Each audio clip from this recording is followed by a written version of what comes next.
Hello भाई, welcome to edu 99 जो कि क्लास 10 हिंदी मीडियम के लिए काफ़ी इंपॉर्टेंट चैनल है। इस चैनल पे आपको एसएसटी और मैथ के सिलेबस को कंप्लीट कराया जाएगा।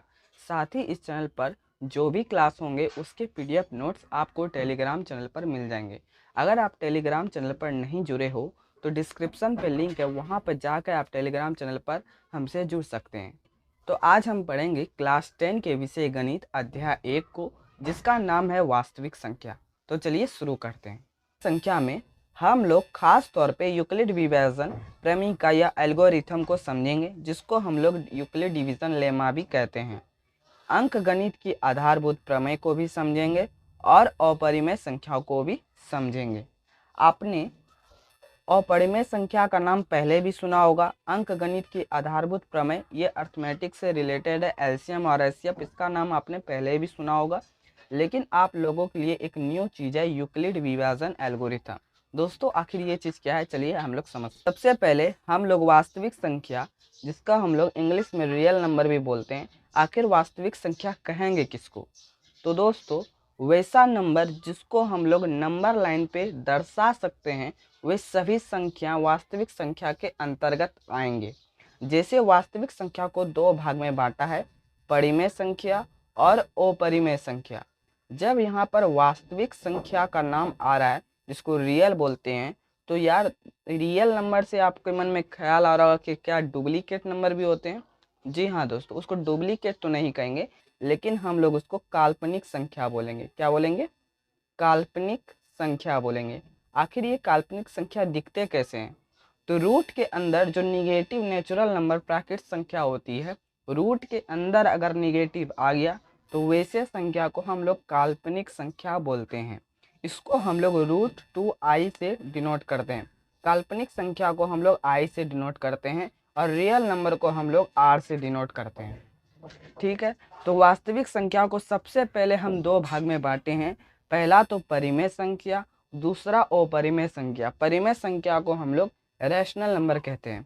आपने 9 क्लास में भी पढ़ा होगा परिमेय संख्या, मुझे मालूम है, लेकिन यहाँ पर एक बार रिवीजन करने में कोई दिक्कत नहीं है। इसलिए हम लोग शुरू से 1 बाय 1 सारे नंबर को जानेंगे, क्योंकि हम वास्तविक संख्या को पढ़ रहे हैं और वास्तविक संख्या के अंदर ही सारे नंबर आते हैं। इसलिए हम सारे नंबर को 1 बाय 1 डिस्कस जरूर करेंगे एक बार रिवीजन के लिए। ठीक है, तो सबसे पहले आता है परिमेय संख्या। परिमेय संख्या कहेंगे किसको? वैसा नंबर जो p बाय क्यू के फॉर्म में लिख सकते हैं, लेकिन यहाँ पर क्यू का जो वैल्यू होगा वो 0 के इक्वल कभी नहीं होगा। वैसा फ्रैक्शन जिसको हम p बाय क्यू के फॉर्म में लिख सकते हैं और क्यू का जो वैल्यू है वो 0 के इक्वल नहीं होगा, तो वैसे नंबर को हम लोग परिमेय संख्या बोलते हैं। ज़्यादातर नंबर परिमेय संख्या के अंदर ही आता है, मतलब इसके बाद जितने भी नंबर हैं और परिमेय संख्या को छोड़कर वे सारे संख्या परिमेय संख्या के अंदर आते हैं। वास्तविक संख्या के अंदर दो नंबर, परिमेय संख्या और अपरिमेय संख्या, और परिमेय संख्या के अंदर वो जितने भी नंबर बचे हैं वो सारे आ जाएंगे आपके परिमेय संख्या में। ठीक है, अपरिमेय किसको बोलेंगे? तो भाई √3, √2, √5, ये सभी संख्या क्या है? अपरिमेय संख्या है। आप लोग पाई का मान जो बोलते हो ये भी क्या है? अपरिमेय संख्या है। और जब आप लोग ये लॉग का यूज़ करते हो, जहाँ पे ये ई का वैल्यू आता है, ये ई का मान भी क्या होगा? परिमेय संख्या होगा। तो हमने दो बात, एक नई चीज़ सीखी। आपको शायद पाई का वैल्यू पहले से पता होगा कि पाई एक अपरिमेय संख्या, ये बात पहले से पता होगा, लेकिन ई भी एक अपरिमेय संख्या, ये बात नहीं है। तो इसलिए यार वीडियो को अभी कर दो लाइक। ठीक है, उसके बाद हम लोग बढ़ते हैं परिमेय संख्या के बाद। जैसा कि हमने कहा, वास्तविक संख्या के अंदर आ गया परिमेय संख्या और अपरिमेय संख्या। अब परिमेय संख्या के अंदर ही जितने भी नंबर बचे हैं वे सारे नंबर आपके परिमेय संख्या के अंदर आ जाएंगे। ठीक है, सबसे पहले हम बात करते हैं पूर्णांक को। तो पूर्णांक कहेंगे किसको? कि वो सारे नंबर जो परिमेय संख्या के अंदर आते हैं। तो पूर्णांक मतलब देखिए, जैसे पूर्णांक में 0 भी आ गया, 1 भी आ गया, 2 भी आ गया, 3 भी आ गया, 4 भी आ गया, ये कहाँ तक चल जाएगा? अनंत तक। अब पूर्णांक में माइनस वाला भी होता है, -1, -2, -3, और ये चल जाएगा अनंत तक। तो वैसे नंबर जिसमें पॉजिटिव भी हो, निगेटिव भी हो, प्लस साथ में 0 भी हो, ये सारे नंबर हमारे कहलाते हैं इंटीजर्स, और इसी को हम लोग कहते हैं पूर्णांक संख्या। परिमेय संख्या का जैसे ही बात किया, जैसे ये p बाय क्यू के फॉर्म में हम लोग लिख सकते हैं, लेकिन यहाँ पे ये जो p है और ये जो q है वो कैसे नंबर होना चाहिए, पूर्णांक होना चाहिए, और q नॉट इक्वल टू क्या होना चाहिए, 0 होना चाहिए। वो परिमेय संख्या हो गया। और पूर्णांक किसको कहेंगे, जिसमें 1 2 3 पॉजिटिव वाला भी हो, नेगेटिव वाला भी हो और 0 भी हो, वैसे नंबर को हम लोग पूर्णांक संख्या कहेंगे। उसके बाद आता है पूर्ण संख्या। तो अगर हम लोग पूर्णांक में ये निगेटिव वाला को हटा दे तो यहाँ से जो 0 से जो नंबर बचता है वो हो जाएगा आपका पूर्ण संख्या। मतलब 0 से स्टार्ट होने वाले नंबर को हम लोग कहेंगे पूर्ण संख्या। ठीक है। उसके बाद आता है प्राकृत संख्या, जिसको हम लोग नेचुरल संख्या भी बोलते हैं, नेचुरल नंबर भी बोलते हैं। तो अगर हम पूर्ण संख्या में 0 को हटा दें, ये जो नंबर बचा 1 2 3 4, ये कहाँ तक चल जाएगा, अनंत तक, तो उसको हम लोग बोलते हैं प्राकृत संख्या। आप लोग बात को समझ रहे हैं। मतलब इस डायग्राम के मदद से हम समझेंगे कि कौन सी संख्या किसके अंतर्गत आएगी, किसके अंदर आएगी। ठीक है ना। सबसे पहले सबसे हेड बॉस कौन है हमारा, वास्तविक संख्या। इसको हमने दो पार्ट में बांटा, परिमेय संख्या में और अपरिमेय संख्या में। अपरिमेय को अभी भैया साइड करते हैं, हमारा बच गया परिमेय संख्या। परिमेय संख्या के अंदर जितने भी नंबर बच गए, जो भी नंबर बच गए वो सारे आ जाएंगे परिमेय संख्या के अंदर। ठीक है। परिमेय संख्या के जस्ट बाद हमारा क्या आ जाएगा, ये जो सर्कल है ये इंटीजर्स को डिनोट कर रहा है, ये लो वाला, ये इंटीजर्स को डिनोट कर रहा है। फिर इंटीजर्स के अंदर आ जाएगा हमारा पूर्ण संख्या, ये जो हल्का ग्रीन जो है ये आ जाएगा पूर्ण, और रेड वाला हो जाएगा हमारा नेचुरल नंबर। ठीक है ना। तो सबसे अंदर में कौन आ गया, नेचुरल, उससे थोड़ा सा बाहर पूर्ण संख्या, उससे थोड़ा सा बाहर पूर्णांक, और सारे का आ गया परिमेय, और इन दोनों का भी आ गया वास्तविक। ठीक है, समझ रहे हैं बात को। ठीक है।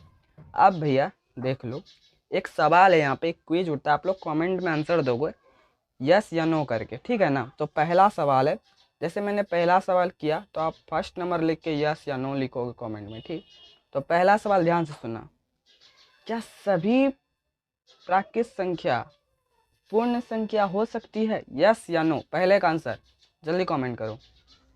प्राकृत संख्या, क्या सभी प्राकृत संख्या पूर्ण संख्या होती है, यस या नो। तो दोस्तों इसका आंसर हो जाएगा, आप लोगों ने कमेंट कर दिया, तो इसका आंसर हो जाएगा यस। भैया सभी प्राकृत संख्या पूर्ण संख्या होती है। ठीक है। क्यों, ऐसा क्यों कहा, तो प्राकृत संख्या का मतलब क्या होता है, प्राकृत संख्या का मतलब होता है 1 2 3 डॉट डॉट अनंत तक। क्या पूर्ण संख्या में 0 से स्टार्ट होता है, मतलब 0 1 2 3 4 डॉट डॉट अनंत तक, तो पूर्ण संख्या में हमारा प्राकृत संख्या तो होता है, इसलिए हम सभी प्राकृत संख्या को पूर्ण संख्या बोल सकते हैं। लेकिन दूसरा क्वेश्चन है, क्या सभी पूर्ण संख्या प्राकृत संख्या हो सकती है, यस या नो। क्या सभी पूर्ण संख्या, सभी पूर्ण संख्या, ये सारा प्राकृत संख्या हो सकती है, तो आपका जवाब आएगा नो। जिसका जिसका सही है भाई लाइक कर दो और बोल दो सर मेरा सही है। ठीक है भाई, आगे बढ़ते हैं। क्या सभी प्राकृत संख्या पूर्णांक हो सकती है, सभी प्राकृत संख्या पूर्णांक हो सकती है। जी हाँ दोस्तों, पूर्णांक में 1 2 3 4 5 6 7 डॉट डॉट अनंत तक आता है, इसलिए हम सभी प्राकृत संख्या को पूर्णांक बोल सकते हैं। लेकिन अगर हम इसका उल्टा कर दें, 3 नंबर क्वेश्चन है, जवाब दीजिएगा, यदि पूर्णांक संख्या मतलब सभी पूर्णांक संख्या क्या प्राकृत संख्या हो सकती है, तो आपका जवाब आएगा जी सर बिल्कुल नहीं हो सकती, क्योंकि पूर्णांक में 0 भी आता है, -1 भी आता है, -2 भी आता है, और नेगेटिव वाला भी आ रहा है, 0 वाला भी आ रहा है, पॉजिटिव तो आ रहा ही है। तो हम इसको नहीं बोल सकते, क्योंकि प्राकृत में सिर्फ पॉजिटिव वाला 1 2 3 बोलते हैं। ठीक है ना। तो एक बार प्राकृत संख्या का एक डिफिनेशन भी है, तो गिनती के सभी नंबर को हम लोग प्राकृत संख्या बोलते हैं। जैसे मैंने आपको काउंट करने दिया, भाई बताओ आपके कितने फ्रेंड हैं, तो आप कहाँ से स्टार्ट करोगे, 1 से स्टार्ट करोगे, 1 2 3 4 5 6 इस तरह से। कभी आपने 0 से स्टार्ट किया है, नहीं किया है। तो प्राकृत संख्या का जो डिफिनेशन होगा कि गिनती के सारे नंबर को हम लोग प्राकृत संख्या बोलेंगे। ठीक है ना। अब हम लोग प्राकृत संख्या से थोड़ा सा आगे बढ़ते हैं, बस 4 पॉइंट और है, बस डिस्कस करूंगा, उसके बाद हम लोग चैप्टर में आ जाएंगे। थोड़ा बेसिक जानना बहुत ही ज़रूरी है। ठीक है ना। तो नेचुरल नंबर की बात करते हैं, थोड़ा सा नेचुरल नंबर के बाद आगे बढ़ते हैं। ठीक। तो भाई मेरे अब थोड़ा सा प्राकृत संख्या के आगे बढ़ते हैं।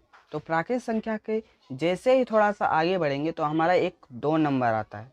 पहला एक आता है भाज्य संख्या, भाई पहले भी नाम सुना होगा आपने। एक आता है अभाज्य संख्या। पहले इन दोनों के बारे में हम लोग डिस्कस करते हैं, फिर दो बचा है उसको डिस्कस करके हम लोग चैप्टर बनाएंगे, ठीक है ना। तो पहला भाज्य संख्या, जिसको हम लोग इंग्लिश में कहते हैं कंपोजिट नंबर। जो भाई सीबीएसई बोर्ड से अगर आप लोग ये वीडियो देख रहे हो तो ये हेल्पफुल आपको भी होगा, क्योंकि मैथ या इसमें लैंग्वेज का कोई मतलब ही नहीं बनता है, तो ये नंबर की बात हो रही है, ठीक है ना। तो आप लोग सीबीएसई से हो या किसी भी बोर्ड से हो जिसमें इंग्लिश मीडियम भी चल रही है, तो भाई ये देख सकते हो। और हिंदी मीडियम के लिए तो कोई भी स्टेट हो, एकदम एनसीईआरटी का सिलेबस है, तो आप लोग देख ही सकते हो, एकदम बहुत ही ज़रूरी है, ठीक है ना। सबसे पहले भाज्य संख्या आते हैं। तो भाई भाज्य संख्या वैसे नंबर को बोलेंगे, गुणनखंड आप लोग समझ रहे हो, जैसे कोई नंबर है इसका गुणनखंड एक या दो से ज़्यादा वाले को हम लोग कहते हैं। ये नंबर नहीं, ये पीस होता है। जैसे हमने बोला कि कोई मिठाई है, वो कितना पीस है, तो आप एक दो तीन कहोगे, वही वाला पीस का बात कर रहे हैं। ये नंबर नहीं है, एक दो नंबर नहीं है, ये गिनने वाला नंबर है, ठीक है ना। तो वैसा संख्या जिसका गुणनखंड की संख्या दो या दो से अधिक होती है, हमेशा दो से अधिक होगी, दो तो होगी नहीं, हमेशा दो से अधिक होगी, उसको हम लोग कहेंगे भाज्य संख्या। अब जैसे एग्जांपल लेते हैं, ठीक है ना। हमने 12 का एग्जांपल लिया, 12 है, ठीक। इसका हमने बोला गुणनखंड करो, तो आप क्या करोगे, क्या हम 12 को 1 इंटू 2 12 लिख सकते हैं, 2 गुना 6 लिख सकते हैं, 4 गुना 3 लिख सकते हो, और भी लिख सकते हो? नहीं, अब नहीं लिख सकते, बस इतना ही लिख सकते हैं। तो आप देखोगे इसका जो गुणनखंड है, ये 1 भी हो गया, ये 2 भी हो गया भैया, ये 3 भी हो गया, ये 4 भी हो गया, क्या बचा, 6 भी हो गया, और लास्ट में ये 12 भी हो गया। मतलब इसके गुणनखंड की संख्या देखो, 1 2 3 4 5 6, मतलब 2 से ये बहुत ज़्यादा है, 6 है। 2 से कुछ भी हो, 6 हो 7 हो 3 हो, अगर 2 से ज़्यादा हो गया, कोई भी नंबर का जो गुणनखंड है अगर 2 से ज़्यादा हो गया, वो भाज्य संख्या कहलाते हैं। समझ गए ना। इंग्लिश में बोलेंगे कंपोजिट नंबर। वैसा नंबर जिसका फैक्टर 2 से अधिक हो, वैसे नंबर को हम लोग भाज्य संख्या बोलेंगे। जस्ट उल्टा, अभाज्य संख्या में दो ही फैक्टर होगा, किसी भी नंबर का मात्र दो फैक्टर होगा, दो गुणनखंड होगा, तो वैसे नंबर को हम लोग बोलेंगे अभाज्य संख्या, जिसको आप लोग कहते हैं प्राइम नंबर। ठीक है बात को। अब भैया इसका एग्जाम्पल बताओ। जैसे इसका एग्जाम्पल है सबसे मस्त 2, उसके बाद आप ले लो 3, उसका ले लो ये 5। ये ऐसे नंबर है, इसको बढ़ते जाएंगे 7 11 30 डॉट डॉट डॉट। ये ऐसे नंबर है जिसका अगर आप गुणनखंड निकालोगे तो सिर्फ दो ही गुणनखंड होगा। पहला तो भैया 1 होगा, किसी भी नंबर का एक कॉमन गुणनखंड जो है वो 1 जरूर रहता है। तो पहला तो 1 हो गया, और दूसरा वो खुद होगा। मतलब हम 2 को सिर्फ 1 गुना 2 या 2 गुना 1 ही लिख सकते हैं और कुछ नहीं लिख सकते हैं। आप बताओ कुछ लिख सकते हैं? नहीं। तो यही दोस्तों अभाज्य संख्या या प्राइम नंबर कहलाता है। जैसे आप 3 को ले लो, तो 3 को आप क्या लिख सकते हो, 1 गुना 3 लिख सकते हो, और क्या लिख सकते हो भाई, कुछ नहीं लिख सकते हो। तो ये भी हमारा अभाज्य संख्या होगा। इसका जो गुणनखंड है ये तो 1 होगा और स्वयं हो जाएगा, मतलब वैसा नंबर जिसका गुणनखंड 1 हो और वो खुद हो, वैसे नंबर को अभाज्य संख्या या प्राइम नंबर हम लोग बोलते हैं। ठीक। अब क्या बचा, सम और विषम, इवन नंबर और ऑड नंबर, ठीक है ना। तो भैया सम संख्या कहेंगे किसको, सम संख्या कहेंगे किसको, तो वैसा नंबर जो 2 से पूरा पूरी विभाजित हो जाए, या आप ऐसे बोल सकते हो वैसा नंबर जो 2 से पूरा पूरी कट जाए, कंप्लीट तरीके से डिवीजन हो जाए, तो वैसे नंबर को हम लोग कहेंगे सम संख्या, इवन नंबर। जैसे भैया 4 का एग्जांपल ले लो, 4 2 से जा रहा है, जा रहा है। 4 को अगर हम 2 से डिवाइड करेंगे तो 2 टाइम में ये पूरी तरीका से कट जाएगा, 6 हो जाएगा, 8 हो जाएगा, 10 हो जाएगा, 12 हो जाएगा। ये सारे नंबर कैसे हैं, विषम संख्या। अब भैया एक बात, क्या दो विषम संख्या, सॉरी ये 2 जो है ये सम संख्या है, 2 सम संख्या है, जी जरूर है। ये 2 से तो डिवीजन हो रहा है। और भैया हमने बताया कि यहाँ पे 2 अभाज्य संख्या भी है और ये 2 सम संख्या भी है। मतलब 2 एक ऐसा इकलौता नंबर है, केवल केवल 2 ही है जो भैया कैसा नंबर है, ये है सम अभाज्य संख्या। इसको हम लोग इंग्लिश में बोलेंगे इवन प्राइम नंबर। सिर्फ और सिर्फ 2 जो है बस इकलौता यही नंबर है जो इवन भी है और प्राइम भी है, इसलिए हम लोग इसको बोलते हैं इवन प्राइम नंबर। क्लियर है? ठीक। लास्ट में क्या बचता है? विषम संख्या। यहाँ पे समझ लो इसको। देखो सम का उल्टा है, जो 2 से विभाजित हो रहा है वो सम, और जो 2 से नहीं हो रहा है वो है विषम। जैसे 3 ले लो, 1 ले लो, 5, 7, 9, 11, मतलब 15। ये वैसे नंबर है जो 2 से डिवीजन नहीं हो रहे, बाकी और नंबर से हो उससे कोई फर्क नहीं पड़ता, हमको केवल 2 से मतलब है। अब ये नहीं बोला भैया ये तो 15 है, ये 3 से डिवीजन हो रहा है, भैया हम 3 का बात ही नहीं किए, हम किसका बात कर रहे हैं? 2 का।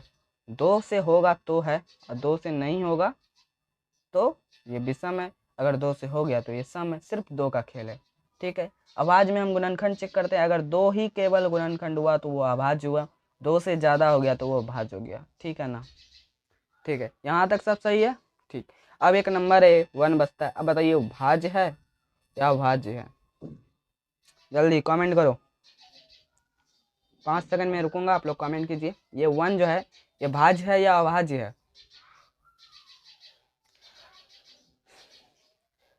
मैं आशा करता हूँ काफ़ी लोगों का सही होगा, अगर कंफ्यूजन में हो तो सुन लो भाई। भाज्य हमने बोला कि 2 से अधिक गुणनखंड होनी चाहिए, अभाज्य बोला कि 2 गुणनखंड होने चाहिए, लेकिन 1 का तो सिर्फ एक ही गुणनखंड है 1, और कुछ तो है ही नहीं, ना 2 है ना 2 से ज़्यादा है, तो भैया ना ही इसको हम लोग अभाज्य बोलेंगे और ना ही भाज्य बोलेंगे, ये एक कुछ नहीं है, ना ही भाज्य है ना ही अभाज्य। ठीक है, क्लियर? अब हम लोग आते हैं चैप्टर पे। तो भाई मेरे क्लास 10 में आपको ख़ास तौर पर यही चीज़ को पढ़ना है, जिसका नाम है यूक्लिड विभाजन प्रमेय, या एल्गोरिथम भी आप इसको बोल सकते हो, या इंग्लिश में हम बोलते हैं यूक्लिड डिवीज़न लेमा। तो ये है चीज़ क्या? पहले हम लोग डिफिनेशन पढ़ेंगे जो आपके बुक में दिया है, जो बिल्कुल नहीं समझ में आ रहा है क्या है, लेकिन फिर भी मैं कोशिश करूँगा आपको समझाने का, ठीक है ना? तो बुक में है 2 धनात्मक पूर्णांक है, भैया 2 धनात्मक पूर्णांक है, धनात्मक पूर्णांक का भी अपने समझाया, ए और बी है, दिए रहने पर ऐसी अद्वितीय पूर्ण संख्या क्यों और आर विद्यमान है कि ए बराबर पी क्यू प्लस आर, जहाँ पे आर का जो वैल्यू है वो 0 या 0 के बराबर है, ठीक, लेकिन भैया बी से छोटा है। आप समझा रहा हूँ ये चीज़ है क्या? तो बचपन से जो आप लोग डिवाइड करते आ रहे हैं, बस उसी को भैया इक्वेशन के रूप में लिख दिया है, वही चीज़ को हम लोग बोलेंगे। इस यूक्लिड अंकल ने यही बताया कि भैया ए बराबर जो होता है वो बी क्यू प्लस आर होता है, और आर का जो वैल्यू है वो हमेशा 0 या 0 के बराबर, 0 से बड़ा होगा या 0 के बराबर होगा, लेकिन बी से हमेशा छोटा होगा, ठीक। तो वही कहलाता है हमको यूक्लिड विभाजन एल्गोरिथम। अब इसका एक एग्जांपल से समझेंगे। जैसे आप लोग बचपन में ये डिवाइड करते थे, मान लिया 2 को 7 में डिवाइड, ठीक, 7 को मतलब 2 को 7 में हमको डिवाइड करना है, तो 2 के टेबल में 7 तो नहीं आ रहा है, उससे कम आ रहा है 6, कितने टाइम में? 3 टाइम में, ठीक। यहाँ पे 6 लिख दो। अगर हम लोग यहाँ पे क्या करते हैं, माइनस करते हैं, तो यहाँ पे जो ये 1 आया इसी को हम लोग बोलते हैं आर, जिसको आप लोग कहते हो शेषफल, ठीक है। तो सबको हम लोग बारी बारी से नाम देंगे, जो नाम आप पहले से भी जानते होंगे शायद। देखो इसको हम लोग कहते हैं शेषफल, इंग्लिश में बोलते हैं रिमाइंडर। इंग्लिश वाले यार सुन लो, सिर्फ सुन लो, आप लोग को पता है, आप लोग तेज हो पढ़ने में, ब्रह्म में हो, लेकिन ठीक है। एक को हम लोग कहते हैं शेषफल, इसी को हम लोग कहते हैं रिमाइंडर, ठीक है। इसको हम लोग कहते हैं भागफल। क्या कहते हैं? भागफल कहते हैं। जो हमारा आंसर आता है वो हम इसी को मानते हैं, डिवाइड करने के बाद यही तो आंसर होता है ना। इसको हम लोग इंग्लिश में क्वेश्चन कहते हैं, ठीक। ये हो गया भैया आपका भाज्य, ठीक है ना। इसको हम लोग कहते हैं भाज्य, जिसको इंग्लिश में कहते हैं डिविडेंड, और इसको हम लोग कहते हैं भाजक, जिसको इंग्लिश में कहते हैं डिवीज़र। तो यूक्लिड भैया ने इसको बोला कि भाई इसको तुम आर मान लो, इसको तुम क्यू मान लो, इसको तुम ए मान लो, और इसको भैया बी मान लो, और इसी चीज़ को यूक्लिड भैया ने लिखा है ए बराबर बी क्यू प्लस आर।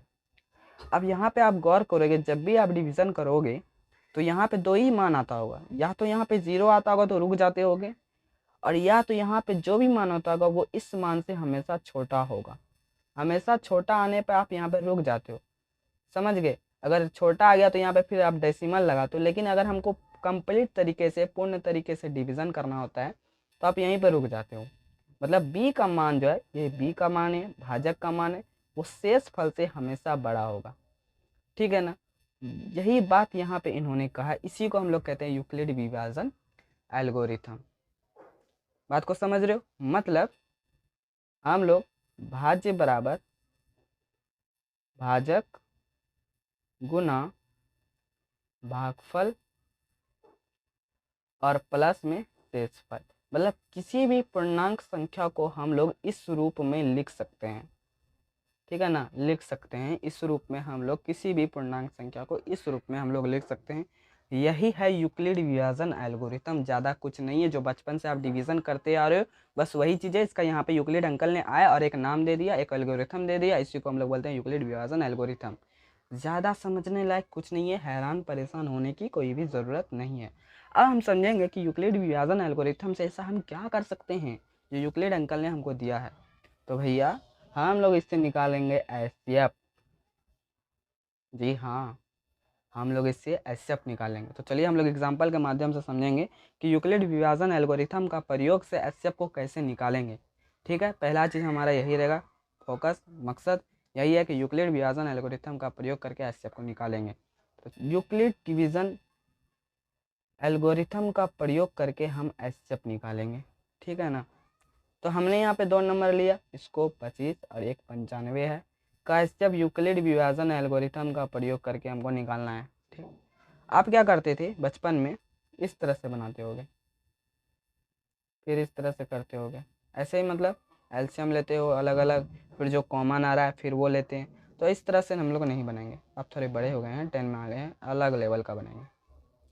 तो क्या करेंगे, हम लोग साइड में जाएंगे, भैया 25 छोटा है तो इसको यहाँ पे हम लोग भाजक मान लेंगे, और 95 बड़ा है इसको भाज्य मान लेंगे, यही तो करते हैं। ठीक है, मतलब छोटे वाले बड़े वाले में छोटे को डिवाइड करना है, बस इतना समझ लो। जो छोटा है उसको हम लोग यहाँ पे लिख लेंगे और जो बड़ा है हम उसको यहाँ पे लिख लेंगे। ठीक है, 25 के पहाड़ा में 95 आता है?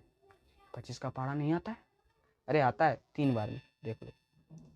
आप बोलोगे 3 बार में 75 आता है, सही बात है, बिल्कुल सही है, कोई दिक्कत नहीं। यहाँ पे हम लोग घटाते हैं, बचपन से करते आ रहे हो, जिस तरह डिवीज़न उसी तरह करना है। 5 में 5 गया 0, 9 में 7 गया 2। फिर भैया यहाँ पे जो ये 20 आया, अब ये बन जाएगा भाजक, और यहाँ पे जो ये भाजक था ये बन जाएगा भाज्य, मतलब यहाँ पर ये इस तरह हो जाएगा, ठीक है ना। कब होगा, जब देखेंगे ये क्या है, ये इसके लिए देखो यहाँ पे अगर हम लोग इस यहाँ से लेते हैं तो ये इसके लिए ये क्या हो गया, ये रिमाइंडर गया। जैसे ही रिमाइंडर इससे छोटा हुआ वैसे ही हम लोग इसको नया भाजक मान लेंगे, और ये जो भाजक था पहले वाले में वो भाज्य बन जाएगा। ठीक है, समझ रहे हो, समझ रहे हो ना। ठीक, अब हम लोग क्या करेंगे, डिवाइड करेंगे। तो 20 के पारे में 25 नहीं आता है, उससे कम 20 आता है एक बार में, तो 20 यहाँ लिख दो, ये आ गया 5। फिर उसी तरह करेंगे, यहाँ पे 5 आ गया जो कि इससे छोटा है, तो फिर ये बन जाएगा भाज्य और ये बन जाएगा, सॉरी ये बन जाएगा 5 भाजक और ये बन जाएगा भाज्य। तो 5 के पहाड़ा में 20 तो भैया 4 बार में आता है, ये आ गया 20 और ये आ गया हमारे रिमाइंडर 0। जैसे ही यहाँ पे ये रिमाइंडर 0 आया, हमने इसी का तलाश कर रहा था कि रिमाइंडर 0 आना चाहिए। तो यहाँ पर ये जो 5 जो है इस वाले डिवीज़न में यहाँ पे रिमाइंडर आ गया, यहाँ पे जो भाजक का मान है वही हो जाएगा दोस्तों इन दोनों का एचसीएफ। 25 और 95 का एचसीएफ हमारा 5 हो जाएगा। ठीक है, अब हम इसको यूक्लिड विभाजन एल्गोरिथम के फॉर्म में लिखेंगे, कैसे आइए समझते हैं। तो यहाँ पे पहले लिख देंगे, जिस तरह एकदम एग्जाम में इसी तरह बनाना है, नंबर आएगा नहीं तो। यूक्लिड विभाजन एल्गोरिथम से, ठीक है। तो क्या कहता है भैया, भैया यही कहता है जो ए बराबर होता है ना वो बी क्यू प्लस आर होता है। यहाँ पे लिख देंगे जहाँ आर का मान वो 0 के बराबर या 0 से बड़ा होगा और बी से बिल्कुल छोटा होगा। यहाँ पे बी है, ये 0 है, छोटा हुआ, यहाँ पे बी है, ये आर है, छोटा हुआ, यहाँ पे बी है, ये आर है, छोटा हुआ। एकदम सही बात है।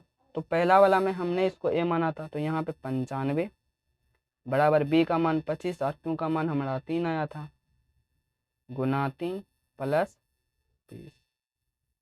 ठीक है, फिर सेकेंड वाले में 25 हो गया आपका ए का मान, बी का मान 20, क्यू का मान 1 और रिमाइंडर बच गया हमारा 5। थर्ड वाले में ए का मान हो गया 20, बी का मान हो गया 5 और ये क्यू का मान 4, रिमाइंडर 0। यहाँ पे जैसे 0 आया तो यहाँ लिखेंगे एचसीएफ। 25 और 95 का बात हो रहा है, तो इस तरह हमारा लिखने का तरीका होता है। यहाँ पे जो बी का मान होगा यहाँ पे रिमाइंडर 0 या बी का मान 5 है तो आंसर हो जाएगा 5। इसी तरीके से हम लोग यूक्लिड विभाजन एल्गोरिथम का प्रयोग करके किसी भी दो संख्या का एचसीएफ को पता कर सकते हैं, ठीक है ना। अब आगे यूक्लिड विभाजन एल्गोरिथम का प्रयोग करके कुछ सवाल जो आपके बुक में दिया एग्जाम्पल में उसको सॉल्व करते हैं। प्रत्येक धनात्मक सम पूर्णांक दो क्यों के रूप का होता है तथा प्रत्येक धनात्मक विषम पूर्णांक, यहाँ पे विषम है, पूर्णांक दो क्यों प्लस 1 के रूप का होता है जहाँ क्यों कोई पूर्णांक है, ठीक है ना। इसका हमको यहाँ पे साबित करना है कि ये जो दो क्यों है वो सम पूर्णांक होगा और दो क्यों प्लस 1 क्या होगा, विषम पूर्णांक है। देखने से पता चल रहा है, देखिए दो क्यों, ये मतलब सम का मतलब क्या होता है, जो 2 से डिवाइड हो जाएगा उसको हम लोग सम कहेंगे। और यहाँ पे क्या बचा, दो क्यों प्लस 1, ये 2 से डिवाइड नहीं होगा क्योंकि यहाँ पे 1 बच जाता है। अगर यहाँ पे 2 रहता तो 2 को कॉमन लेते हैं, क्यों प्लस 1 होता और ये 2 कट जाता, लेकिन ऐसी कोई बात नहीं है। तो हमको इसी को बस प्रूव करना है, ठीक है ना। तो चलिए सबसे पहले हम लोग माना, देखिए यूक्लिड विभाजन एल्गोरिथम क्या होता है, ए बराबर बी क्यू प्लस आर, हमको इसी का यूज करना है। तो हम लोग क्या मानेंगे, माना ए एक धनात्मक पूर्णांक है।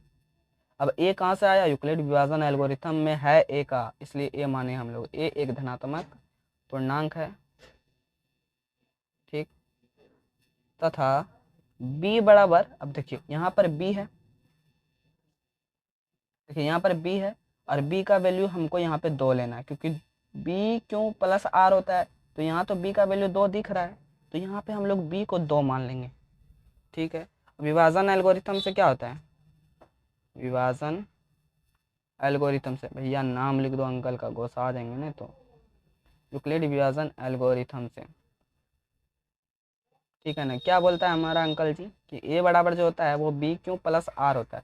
अब जहाँ पे आर का वैल्यू, ये हमेशा लिखा करो, थोड़ा स्टैंडर्ड फॉर्म लगता है, थोड़ा सुंदर लगता है।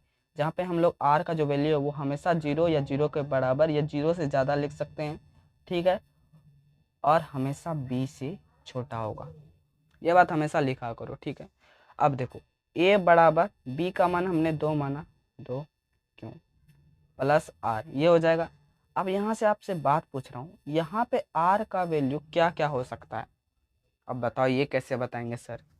तो भैया आपने यहाँ पे मतलब बी का वैल्यू 2 माना, तो आर का वैल्यू जो भी होगा वो बी से हमेशा छोटा आएगा, मतलब 2 से हमेशा छोटा होगा। 2 से छोटा का मतलब क्या होगा, 1 होगा या 0 होगा, माइनस में भी जाएगा, लेकिन आपने क्या बोला कि 0 से हमेशा बड़ा होगा, मतलब माइनस में नहीं जाएगा, माइनस से हमेशा क्या होगा, ज़्यादा, 0 से बड़ा या 0 के बराबर, मतलब आर का वैल्यू 0 भी हो सकता है और 2 से छोटा मतलब 1 हो सकता है। क्या हम लोग 2 को लिख सकते हैं, 2 होगा नहीं, यहाँ बोल रहा है बी से बड़ा, बी के बराबर नहीं, बी से बड़ा, सॉरी बी से छोटा, बी के बराबर नहीं, तो बी से छोटा तो 1 होता है ना, मतलब 2 से छोटा 1 होता है, लेकिन 2 नहीं लेंगे क्योंकि यहाँ पे बात नहीं हो रहा है कि बी के बराबर होना चाहिए, मतलब 2 के बराबर होना चाहिए। 2 से छोटा हो जाएगा चलेगा, लेकिन 2 के बराबर नहीं होना चाहिए, तो आर का वैल्यू 2 होगा। आर का वैल्यू हम लोग 2 को रख सकते हैं, एक तो 0 रख सकते हैं, एक को 1 रख सकते हैं, ठीक। अब लिखेंगे जब आर बराबर 0 हो तो ए बराबर क्या हो जाएगा, यही मान रखेंगे, 2 क्यों प्लस आर का वैल्यू हमने 0 रखा, तो ए बराबर हो जाएगा 2 क्यों, ठीक। नेक्स्ट में लिखेंगे कि जब आर बराबर 1 हो तो, आर बराबर 1 हो तो ए बराबर 2 क्यों प्लस 1, ठीक। अब देखो ये 2 से डिवीज़न हो रहा है और ये 2 से डिवीज़न नहीं हो रहा है, मतलब 2 क्यों ये सम है और ये क्या है, विषम है। यहाँ पे लिख देंगे अतः प्रत्येक धनात्मक सम पूर्णांक, जो आपका क्वेश्चन में लिखा है बस वही छाप दो, सम पूर्णांक 2 क्यों एवं प्रत्येक विषम धनात्मक पूर्णांक 2 क्यों प्लस 1 के रूप का होता है, ठीक है ना। यही हो गया सवाल और ये सवाल का आंसर। नेक्स्ट इसी टाइप का है, वो भी मैं समझा। दिखाइए कि प्रत्येक धनात्मक विषम पूर्णांक 4 क्यों प्लस 1 या 4 क्यों प्लस 3 के रूप का होता है। वहाँ पे सम का बात हो रहा था, विषम का बात हो रहा था, लेकिन यहाँ सिर्फ और सिर्फ हमको है ना विषम का बात हो रहा है, सिर्फ और सिर्फ विषम का बात हो रहा है और किसी का बात नहीं हो रहा है, बस हमको विषम प्रूव करना है, ठीक है ना। तो यहाँ पे उसी तरह बनाएंगे, माना ए एक धनात्मक पूर्णांक है। हमेशा यार ये चीज़ लिखा करो, एग्जाम में बेटर नंबर आएंगे। फिलहाल के लिए आपको जानकारी के लिए मैं बता दूं, मैं बिहार बोर्ड से हूँ, ठीक है ना। मैं बिहार बोर्ड का स्टूडेंट हूँ। मेरा नाम कौशल कुमार हुआ, ठीक। मेरे मैथ में 10 में, विश्वास करो या ना करो, लेकिन आया है दोस्तों, 100 में 100 आया है। सही बता रहा हूँ। अगर आप लोग कमेंट करोगे तो मैं कम्युनिटी गाइडलाइन जो पोस्ट होता है ना, कम्युनिटी पोस्ट, उस पर मैं अपना रिजल्ट पोस्ट करूँगा, तो आप लोग देख सकते हो। अगर आप लोग कमेंट करोगे हाँ जी कीजिए सर, भैया मेरे करो करो देखेंगे, तो मैं कर दूँगा, ठीक है ना। ठीक, तो अभी चलो बनाते हैं। इस तरह से बनाने से क्या होता है, एग्जाम में मार्क्स बहुत, मतलब कटने का कोई स्वभाव ही नहीं, कहाँ काटेगा मास्टर, ठीक है ना। ए एक धनात्मक पूर्णांक है, और यहाँ पे देखो 4 है, मतलब बी को हमको 4 मानना है, ठीक। भैया अंकल को बुलाओ, यूक्लिड भैया आइए। यूक्लिड विभाजन एल्गोरिथम से, ठीक है ना, एल्गोरिथम से क्या हो जाएगा, ए बराबर बी क्यू प्लस आर, जहाँ आर हम लोग क्या लिखेंगे, आप लोग मेरे साथ बोलो, 0 या 0 के बराबर, 0 से बड़ा, 0 के बराबर, या बी से छोटा, ठीक है ना। अब देखो, जब ऐसी बात है, जब हम लोग ये लिखते हैं तो यूक्लिड विभाजन से हो गया। अब भैया बताओ आर का वैल्यू क्या क्या हो सकता है, लेकिन हमको यहाँ पे क्या था, ए बराबर 4 क्यों प्लस आर लिखना है। बताओ आर का वैल्यू क्या क्या होगा। पिछले वाले सवाल में मतलब यहाँ पर देखो 4 है, 4 से छोटा होगा, लेकिन 0 से बड़ा होगा, 0 को बड़ा होगा, मतलब 0 से तो स्टार्ट होगा, लेकिन 4 से हमेशा छोटा होगा, मतलब 0 भी होगा, 1 भी होगा, 2 भी होगा, 3 भी होगा, 4 होगा नहीं होगा 4, क्योंकि यहाँ पे बोल रहा है बी से छोटा, बी के बराबर नहीं नहीं नहीं, ये बात ध्यान में रखिएगा, ठीक है। अब हम लोग लिखेंगे जब आर बराबर 0 हो, तो आर बराबर 0 होगा तो क्या क्या होगा हमारा, ए बराबर 4 क्यू प्लस 0, मतलब ए बराबर हो जाएगा 4 क्यू। दूसरा लिखेंगे आर बराबर जब 1 हो, तो क्या होगा, ए बराबर 4 क्यू प्लस 1। तीसरा क्या हो जाएगा, जब आर बराबर 2 हो, तो ए बराबर क्या हो जाएगा, 4 क्यू प्लस 2। एक यहाँ लिख देता हूँ, जब आर बराबर 3 हो, तो ए बराबर 4 क्यू प्लस 3। अब हमको क्या, विषम का सिर्फ कलेक्ट करना है, सम से कोई मतलब नहीं है, सिर्फ विषम। देखो ये 2 से डिवीजन हो रहा है, ये सम है, ठीक है ना। ये 2 से डिवीजन नहीं हो रहा है, ये विषम है। ये 2 से हो रहा है, देखो यहाँ पे 4 है, यहाँ पे 2 है, 2 कॉमन लेंगे, फिर नीचे से 2 से डिवाइड करेंगे, 2 2 कट जाएगा, मतलब ये सम है, तो इसको भी हटा देना है, बचा ये भी विषम है, ठीक है। तो हमको सिर्फ इसको लेना है और इसको लेना है। यहाँ पे लिखेंगे अतः, ये सब लिखोगे एग्जाम में जरूर लिखना, अतः प्रत्येक धनात्मक विषम पूर्णांक, विषम का स्पेलिंग गलती है, सही कर लेना भाई, विषम पूर्णांक 4 क्यू प्लस 1 या 4 क्यू प्लस 3 के रूप का होगा या होता है, ठीक है ना। ये सब कहाँ से लिखते हैं, क्वेश्चन से छापते हैं भैया, क्वेश्चन से छाप दो, ठीक है ना। बस यही 2 सवाल है जो आपके एग्जाम्पल में दिया था। बच्चा जो एक्सरसाइज में, वो मैं एक्सरसाइज में जरूर कराऊंगा, इसलिए ठोक डालो सब्सक्राइब बटन को, ठीक है। चलो अब हम लोग आगे बढ़ते हैं। नेक्स्ट टॉपिक है अंकगणित की आधारभूत प्रमेय, फंडामेंटल थ्योरम ऑफ अर्थमेटिक, जिसमें आपका बुक में एचसीएफ और एलसीएम की बात हो रही है। बचपन से आप लोग एलसीएम बना रहे हो, एचसीएफ बना रहे हो, लेकिन रियल में मतलब पता है इन दोनों का, तो आज मैं बताऊंगा क्या मतलब होता है। एचसीएफ का फुल फॉर्म होता है हाईएस्ट कॉमन फैक्टर, जो बिल्कुल नहीं समझ में आता है फुल फॉर्म से कि आखिर है चीज़ का, डिफिनेशन से शायद समझ में आ जाए। अंक गणित में 2 पूर्णांकों a और b का एचसीएफ वह बड़ी संख्या होती है जो a और b को विभाजित कर दे। जैसे अगर हम एग्जाम्पल लें 25 और 50 का, तो इन दोनों का हमको एचसीएफ निकालना है। तो एचसीएफ निकालना अभी सिखाया नहीं हूँ ना, यूक्लिड विभाजन एल्गोरिथम से सीखे हो, पर जो तुरंत में निकल जाए वो नहीं पता है, तो मैं अभी इसमें बता रहा हूँ। देखो इन दोनों का एचसीएफ है ना, अभी जानकारी के लिए ले लो, कैसे निकलते हैं वो मैं आगे बताऊंगा। इस दोनों का एचसीएफ होता है 25, ये अभी डिफिनेशन समझा रहा हूँ। देखो एचसीएफ क्या आ गया, ये 25 आ गया। ये एक ऐसा हाईएस्ट कॉमन फैक्टर है जो इसको भी डिवाइड कर देगा, इसको भी डिवाइड कर देगा। मतलब वैसा नंबर जो दोनों को डिवाइड कर दे, समझे। इससे छोटा हो सकता है, इससे 5 हो सकता है, 5 भी दोनों को डिवाइड कर देगा। तो हमको छोटा नहीं लेना है, यहाँ पे क्या किसका बात हो रहा है, हाईएस्ट। 25 से अधिक नहीं होगा, अगर 25 से अधिक जाएंगे तो 50 लेंगे। 50 तो सिर्फ इसको डिवाइड करेगा वन टाइम में, लेकिन 50 क्या इसको डिवाइड करेगा, 25/50 हो जाएगा। ये डिवाइड नहीं होगा, 1/2 होगा, पूरा पूरी डिवाइड नहीं होगा, नीचे में 2 बच जाता है। समझ गए बात को। तो हम लोग इससे आगे नहीं बढ़ सकते, इसलिए अधिकतम संख्या हमारा 25 ही हो गया। मतलब 25 एक ऐसा नंबर है जो इसको भी डिवाइड कर दे, इसको भी डिवाइड कर दे, तो ये दोनों नंबर का ये एचसीएफ हो जाएगा। समझ गए। और एलसीएम जस्ट इसका उल्टा होता है, पढ़ते हैं। इसका मतलब होता है लोअर कॉमन मल्टीपल या लिस्ट कॉमन मल्टीपल, जिसको आप लोग इंग्लिश में लोसो कहते हैं। समझ गए बात को। अब देखिए एलसीएम का मतलब क्या है। जैसे उस सबसे छोटी धनात्मक पूर्णांक संख्या को कहते हैं जो ए और बी दोनों से विभाजित हो जाए। ये विभाजित कर देगा, ये विभाजित हो जाए। जैसे आपको एग्जांपल देते हैं 25 और 50 का ही, ठीक है ना। 25 और 50 का एलसीएम क्या हो जाएगा, इसका 25 और 50 का जो एलसीएम होता है वो होता है हमारा 100, ठीक है ना। 100 एक ऐसा नंबर है जो 25 से भी डिवाइड हो जाएगा और 50 से भी हो जाएगा। देखिए यहाँ पे उल्टा, ये डिवाइड करेगा, ये डिवाइड हो जाएगा। इन दोनों नंबर से डिवाइड जो हो जाए, मिनिमम नंबर, इससे अधिक हो सकता है। अगर हम इसको अधिक और बढ़ाएंगे तो ये 50 आ जाएगा, इनसे भी हो जाएगा।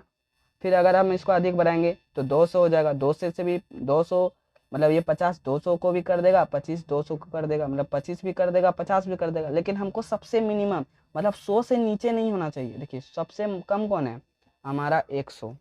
समझ गए। अधिकतम हम तो जितना आगे जाएंगे उतना डिवाइड होते जाएगा, लेकिन हमको लिस्ट लेना है, सबसे कम लेना है। सबसे कम कहाँ से स्टार्ट हो रहा है, 100। तो यही हो जाएगा इन दोनों का एलसीएम। बात को समझे, समझे ना। यही दोनों का हो जाएगा एलसीएम, ठीक है।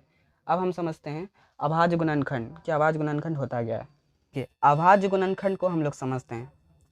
अभाज्य संख्या हमने आपको बताया था कि वैसा कोई भी नंबर जिसका केवल और केवल 2 गुणनखंड हो। एक तो वो 1 होगा और एक वो खुद होगा, खुद खुद। एक 1 होगा गुणनखंड, एक वो खुद होगा। जैसे 2 का एग्जाम्पल लिया, इसका गुणनखंड 1 होगा और एक 2 स्वयं होगा। फिर 3 होगा, फिर 1 और 3 होगा। तो ऐसे गुणनखंड कहते हैं। मतलब किसी भी नंबर को हमको अभाज्य गुणनखंड के रूप में तोड़ना है। जैसे एग्जाम्पल 50 ले लो। 50 को आप क्या लिख सकते हो, 2 गुना आप क्या लिखोगे, 25 लिखोगे। 50 को आप क्या लिख सकते हो, 2 गुना 25 लिखोगे, ठीक। लेकिन यहाँ पे दो तो अभाज्य संख्या आ गया, लेकिन 25 क्या अभाज्य संख्या है? नहीं। तो 25 को हम क्या लिखेंगे, 5 गुना 5, ठीक। अब इसको अगर हम टोटल लिखेंगे तो 2 गुना 5 गुना 5 लिखते हैं। यही हो गया अभाज्य संख्या। 25 हमारा अभाज्य संख्या नहीं है, इसलिए हम इसको यहाँ पे नहीं छोड़ें, इसको और आगे बढ़ाएं। 25 को भी हम लिख सकते हैं 5 गुना 5। 5 भी अभाज्य संख्या है, ये 5 भी अभाज्य संख्या है, और 2 भी हमारा अभाज्य संख्या है। मतलब 50 को हम और केवल अभाज्य संख्या के गुणनखंड में तोड़ दिए।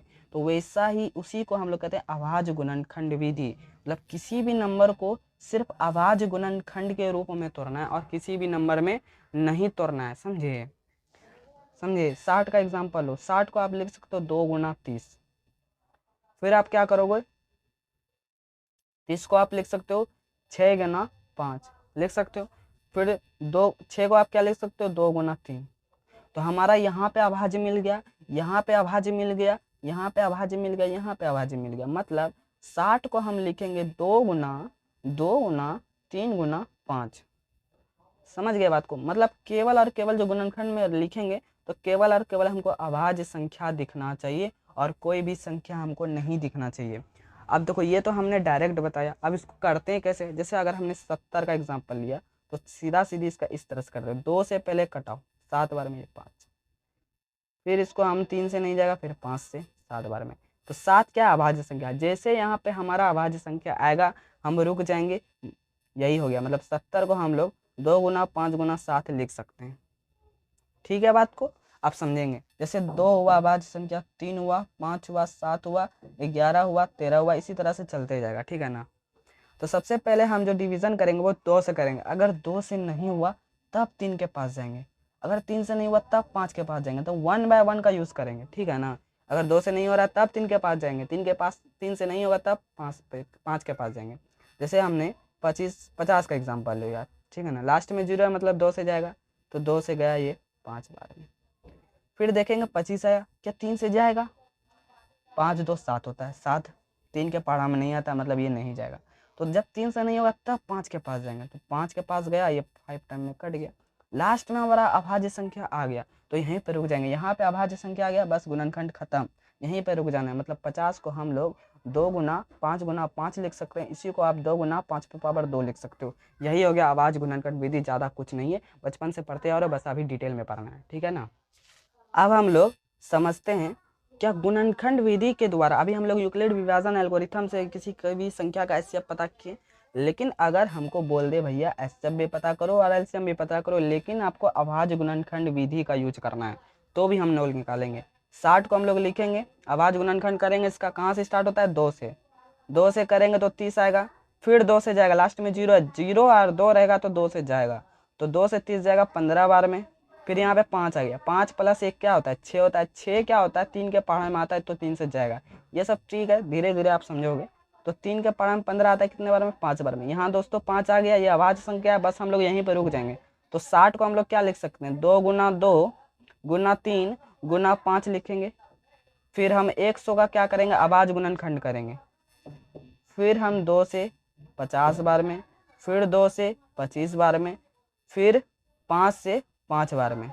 मतलब हम 100 को 2 गुना 2 और 5 गुना 5 लिख सकते हैं। ऐसा करो यार, ये जो 100 है ना, इसको नीचे लिख दो। मतलब 100 को हम लोग 2 गुना 2 और 5 गुना 5 लिख सकते हैं। अब क्या निकालने बोल रहा है? एचसीएफ। देखो एचसीएफ क्या होता है? कॉमन मल्टीपल लेना है। इन दोनों में कॉमन क्या दिख रहा है? इसमें भी 2 है, इसमें भी 2 है, तो एक 2 को लिखना है, एक जोड़े में से एक को लिखना है, पेयर में लिखना है। फिर यहाँ पर 2, यहाँ पर 2, तो 1 2 हो जाएगा, ठीक। फिर यहाँ पे 5, यहाँ पे 5, तो 1 5 हो जाएगा। यही हो गया। और देखिए 3 और 5 अलग अलग है, इसका पेयर नहीं लग रहा है। जो इसका पेयर लगेगा, जिसका जोड़ा लगेगा, उसको हम लोग एक बार लिखेंगे। तो 2 गुना 2 4 और 4 गुना 5 20। एचसीएफ हो गया 20। एलसीएम कैसे लिखते हैं? तो देखो जो जोड़ा लग रहा है उसको एक बार लिख दो, इसका जोड़ा लिख रहा है, इसका एक बार लिख दिया, और जो बच गया, जैसे यहाँ 3 बच गया, 5 बच गया, उसको भी लिख डालो। यही हो गया एलसीएम। तो 2 गुना 2 4 गुना 5 20 हो गया, 20 गुना 3 60 हो गया, और 60 गुना 5 करेंगे तो 300 होगा। समझ गए? ये हो गया एलसीएम, ये हो गया एचसीएफ, ठीक है। अब हम समझेंगे दो पूर्णांकों के गुणनफल और वही दो पूर्णांकों के एचसीएफ और एलसीएम के बीच का संबंध। तो क्या होता है? जैसे माना कि कोई दो पूर्णांक ए और बी है, ठीक है ना, ए एंड बी दो पूर्णांक है, ठीक।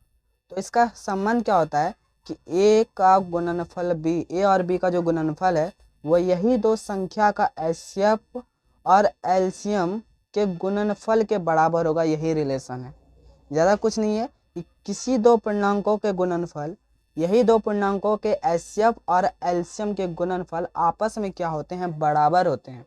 यही इसका रिलेशन है। जैसे मान लिया, एक बार टेस्ट करते हैं, मतलब एक बार चेक करते हैं कि क्या होता है। जैसे 50 है और ये 25 है, दो अलग अलग क्या है? पूर्णांक है। तो इन दोनों का एचसीएफ क्या हो जाएगा? एचसीएफ आपको पता है पहले भी 25 होगा, और एलसीएम क्या हो जाएगा हमारा? तो एलसीएम क्या होगा? एलसीएम निकालो इसका एलसीएम हो जाएगा 50, ठीक। एचसीएफ हो गया हमारा 25 और एलसीएम हो गया 50, और ये दो पूर्णांक है, तो इसका गुणनफल निकालो। जब हम इसको गुना करेंगे तो 5 गुना 5 25, 5 दूनी 10, 10 दो 12, एक जीरो, यहाँ एक जीरो लगा दो, ठीक। अब ये दोनों का गुना निकालो, तो ये दोनों तो सेम है, मतलब इन दोनों का भी गुना करेंगे तो सेम आएगा, मतलब ये क्या हो गया? बराबर। वही चीज़ कह रहे हैं, दो पूर्णांक का गुणनफल और यही दो पूर्णांक का एचसीएफ निकालो और एलसीएम निकालो, और जब इसको गुना करेंगे तो ये दोनों आपस में बराबर होते हैं। अब इसका यूज क्या है हमारे सवाल में? तो जैसे मान लो कोई सवाल है, ठीक है ना, कोई सवाल है जिसमें आपका एक 80 है और कोई संख्या है, कोई पूर्णांक x है। एक संख्या हो गया हमारा 80 और दूसरा हो गया हमारा x, ठीक है। इसका है ना एलसीएम आपको दिया हुआ है 240, एलसीएम हमको दिया है, हमसे पूछ रहा है कि एचसीएफ निकालो। तो क्या करेंगे? हमको तो x का वैल्यू नहीं पता है, पहले x का वैल्यू हमको जानना पड़ेगा, और इसका एचसीएफ दिया है 40, इसका एलसीएम दिया है 240। तो हम इस संख्या का मान निकाल सकते हैं। हमको पता है इन दोनों संख्या को जब हम गुना करेंगे तो इन दोनों के गुणनफल के बराबर होगा, मतलब 240 गुना 40। हमको x का मान पूछ रहा है, तो यहाँ से ये गुना में इस साइड जाएगा तो डिवाइड में हो जाएगा, भाग में चल जाएगा, ये पहले से है। और जब हम इसको भाग करेंगे तो इसको गुना नहीं करना है, इसको इस तरह रहने देना है ताकि आपको बाद में सॉल्यूशन करने में दिक्कत नहीं आए। तो यहाँ से 1 0 यहाँ कट गया, 4 के पारा में 8 2 बार से में कट गया, और फिर ये 2 से 24 12 टाइम में, मतलब हमारा आंसर क्या है 120। तो एक संख्या हमारा 80 है तो दूसरा संख्या क्या होगा 120 है। इसी तरीके से अगर मान लिए दो संख्या दिया हुआ है, एचसीएफ दिया हुआ है, एलसीएम पूछ रहा है, तो इधर उधर करके हम एलसीएम निकाल लेंगे। तो इस रिलेशन का इसी तरह का सवाल में आपको यूज पड़ेगा। ठीक है, हमारा अपरिमेय संख्या, इसमें खास तौर पे अपरिमेय संख्या को हम सिद्ध करेंगे कि कोई नंबर है, उसको हमको प्रूव करना है, सिद्ध करना है कि ये जो नंबर है वो अपरिमेय संख्या है। जैसे अपरिमेय हम किसको बोलेंगे, √3 को बोलेंगे, √5 को बोलेंगे, √2 को बोलेंगे। इस तरह टाइप के आपको जितने भी नंबर होंगे वो सारे अपरिमेय संख्या आएगा। तो हमको सवाल देगा कि सिद्ध करें कि ये जो √3 है या √5 या √2 एक अपरिमेय संख्या है। इस चैप्टर में आपको ये सिद्ध करने बोलेगा या प्रूव करने बोलेगा। तो इस चैप्टर में हम यही चीज़ को प्रूव करेंगे। ये यहाँ तक मैं इस वीडियो को रहने देता हूँ। आगे मैं बताऊँगा प्रश्नावली 1.1 को, 1.2 को और 1.3 में। 1.3 में आपको ये चीज़ आ जाएगा तो मैं उस टाइम ये चीज़ को डील कर दूंगा।